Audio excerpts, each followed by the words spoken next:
பார்க்க போகிறது கருவேப்பிலை சாதம் தான் பார்க்க போகிறோம். நம்மளோட ஹோம்மேட் சஸ்தி ஃபுட்ஸ் கருவேப்பிலை பொடி வச்சு நான் வந்து கருவேப்பிலை சாதம் பண்ணி காமிக்க போகிறேன். உங்களுக்கு ஆயில் நம்மளுக்கு கொஞ்சமாக ஆயில் ஊற்றிக்கலாம்.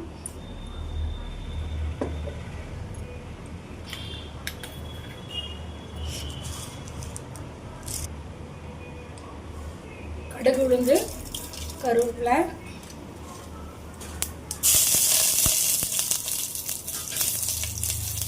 காரத்துக்கு 2 வரமிளகாய். சின்ன குழந்தைங்க சாப்பிட்றாங்கன்னா அந்த பொடியில் இருக்கிற காரமே போதும்பா.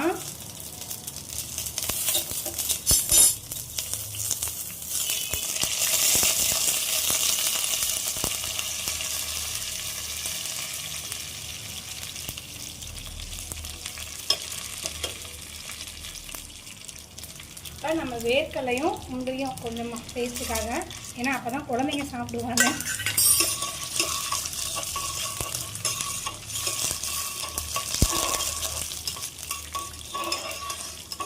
அடுப்பு குறைச்சிக்கோங்க.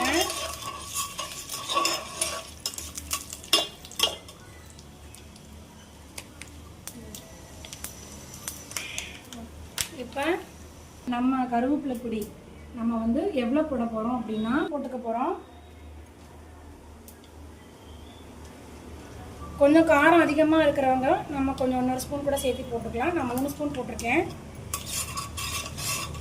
இப்போ நம்மளுக்கு அந்த பொடி பொரிஞ்சதும் நம்ம அடுப்பை ஆஃப் பண்ணிடுவோம் ஃப்ரெண்ட்ஸ். போதும், நம்மளுக்கு இந்த அளவுக்கு ஆஃப் பண்ணிடுறோம். இப்போ நான் வந்து 3 ஸ்பூன் போட்டிருக்கேன். இது ஒரு 2 பாக்ஸ்க்கு சாப்பாடு வந்து வந்துடும் லஞ்சுக்கு. முன்னாடியே சாப்பாடு வடித்து ஆற வச்சிட்டோம்.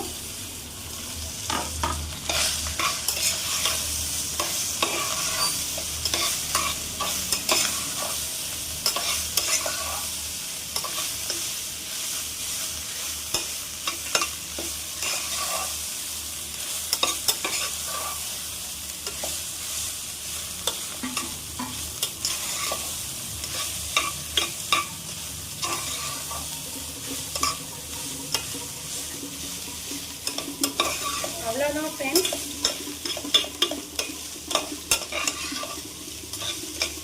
இப்போ நம்ம இதுக்கு தேவையான அளவு உப்பு போட்டுக்கலாம். உப்பு வந்து நான் பொடிக்கு தேவையான அளவு பொடியில் இருக்கும். நம்ம தோசைலாம் ஊற்றுறப்ப அதில் இருக்க உப்பே நம்மளுக்கு போதுமானது.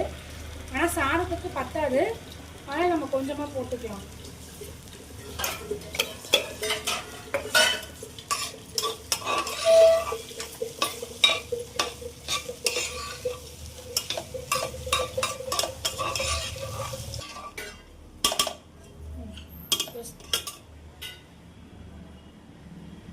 இப்போ நம்மளுக்கு கருவேப்பிலை சாதம் ரெடி ஆயிடுச்சு ஃப்ரெண்ட்ஸ். இப்போ வந்து உங்களுக்கு இந்த கருவேப்பிலை பொடி வேணும்னா எங்களோட வாட்ஸ்அப் நம்பர் நான் உங்களுக்கு டிஸ்கிரிப்ஷனில் கொடுக்குறேன். நீங்கள் வாங்கி ட்ரை பண்ணி பாருங்கள்.